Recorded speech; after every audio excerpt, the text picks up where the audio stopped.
शाम प्राची टीवी पर सीरियल देख रही होती है, तभी उसकी सास वहां आती है। अरे सीरियल में तो ऐसे मग्न है जैसे आज रात का खाना पड़ोसी आकर बनाएंगे।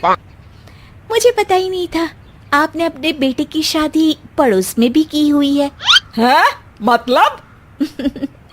मतलब इस घर में सारा काम बहू ही करती है, आप तो सिर्फ खर्राटे मारती हैं। अच्छा जी, फिलहाल तो तुम आराम फरमा रही हो, चलो जाओ, ये मेरे टीवी देखने का समय है। आहा, इसीलिए मुझे भगाया जा रहा है।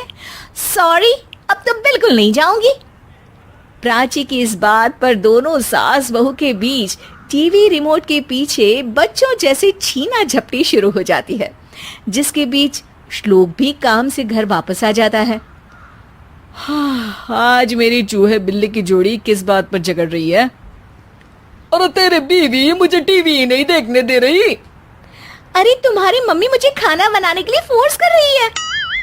अरे वाह, ऐसे बेतुके रीजन पर तो बच्चे भी झगड़ा नहीं करते।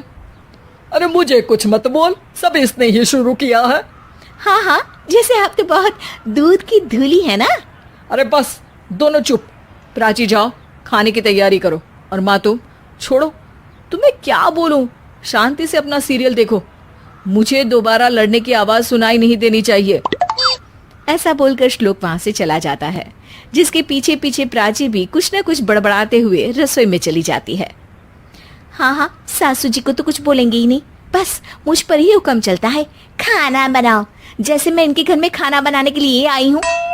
इसी तरह शाम बीतती है और रात को श्लोक और प्राची की सास खाना खाकर सोने चले जाते हैं, लेकिन प्राची गुस्से में कुछ खाए बिना काम में ही लगी रहती है। इस घर में किसी को घंटा फिक्र नहीं पड़ता, मैं खाऊं या भूखी रहूं। प्राची कुछ देर के लिए रसोई से बाहर जाती है और जैसे ही वापस आती है तो वहां दूध का भरा ग्लास देखकर हैरान रह जाती है। फिक्र पूरी है, बस दिखाना नहीं है। प्राची दूध पीकर सोने चली जाती है और अगली सुबह एक बार फिर सास बहू का कार्टून नेटवर्क स्टार्ट हो जाता है। ये तुमने ही किया है।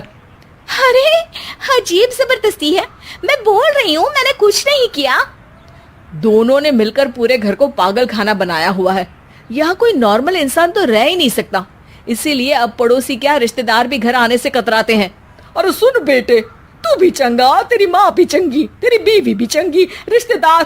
हाँ जी, आपको नहीं पता क्या, गंगाधर ही शक्तिमान है, रिश्तेदार ही। हाँ हाँ, बस समझ गया। कभी जानवरों जैसे लड़ेंगी तो कभी जुगलबंदी करेंगी। भाई मैं आप दोनों के बीच में नहीं फंसना चाहता। सास बहू की इस मनमौजी जोड़ी से परेशान होकर श्लोक अपना सिर खुजलाता वहां से चला जाता है। चलो अब मैं भी कीर्तन में जा रही हूँ। इस पर जैसे ही सास कमरे में अपना पर्स लेने जाती है तो वहां नाश्ते की प्लेट रखी देख मुस्कुराने लगती है और नाश्ता करके घर से बाहर निकलते हुए कुछ पैसे टेबल पर रख जाती है, जिसके कुछ देर बाद सिलेंडर वाला घर आता है। ओ मोरी मैया, मैं सिलेंडर के बारे में तो बिल्कुल भूल ही गई थी। घर खर्च के सारे पैसे भी मम्मी के पास है और श्लोक से बोला तो उल्टा 4 बात सुनाएंगे। प्राची ये सोच ही रही होती है कि अचानक उसका चेहरा चमक उठता है और वो घर में आकर इधर उधर देखने लगती है। तभी उसकी नजर टेबल पर रखे पैसों पर पड़ती है, जिन्हें वो सिलेंडर वाले को दे देती है। ये सब श्लोक देख लेता है। अच्छा बेटे, इतना बड़ा घोटाला, सबके सामने मैं तेरी दुश्मन और पीठ पीछे तेरी मेरी यारी। इस पर श्लोक एक प्लान बनाता है और शाम को सब एक साथ बैठे होने पर बोलने लगता है। माँ, तुम दोनों की बहुत लड़ाई होती है, इसलिए मैं सोच रहा हूँ कि प्राची को उसके घर छोड़ाऊं, इससे वो भी खुश रहेगी और तुम भी। अचानक श्लोक की ये बात सुनकर सास बहू शौक से उसकी तरफ देखती है। अरे ऐसे कैसे घर छोड़ाओगे, मुझे कहीं नहीं जाना।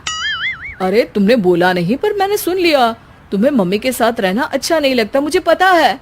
अरे वाह, अरे जब बहू खुद कुछ काम बोले तो वो तुझे सुनता नहीं, और अब जो इसने बोला ही नहीं वो तू समझ गया। जब उसे नहीं जाना तो फिर जबरदस्ती क्यों कर रहा है? अच्छा, फिर आपको मौसी के घर छोड़ाता हूँ, बस अब आप दोनों एक घर में एक छत के नीचे नहीं रह सकती। मैं इस टॉम एंड जेरी की जोड़ी को और नहीं झेल सकता। है? ऐसे कैसे नहीं रह सकते? तुम्हें इतनी दिक्कत है तो तुम्हारा बोरिया बिस्तर पैक कर देती हूँ, लेकिन मम्मी जी कहीं नहीं जाएंगी। बिल्कुल यही सुनना था मुझे। अगर दोनों में इतना ही प्यार है फिर हर वक्त ये लड़ाई का नाटक क्यों करती हो? देखा मैंने कैसे माँ किचन में दूध रखती है और तुम उनके लिए कमरे में नाश्ता रखती हो, और कैसे वो पहले ही तुम्हारी दिक्कत समझकर घर में पैसे रखकर बाहर जाती है। अरे भाई, इतना ड्रामा तो डेली सोप में भी नहीं होता जितना तुम दोनों ने इस घर में फैलाया हुआ है। तू हमें टॉम एंड जेरी बोलता है ना, तो याद कर वो दोनों भी एक दूसरे को बाहर वालों की बुरी नजर से बचाने के लिए हमेशा सबके सामने लड़ते थे, लेकिन अकेले में दिक्कत के समय मदद भी तो करते थे। बस हमारा रिश्ता भी कुछ ऐसा ही है। और वैसे भी अगर सास बहू में तू मैं नहीं होती तो दुनिया वालों को कहानियां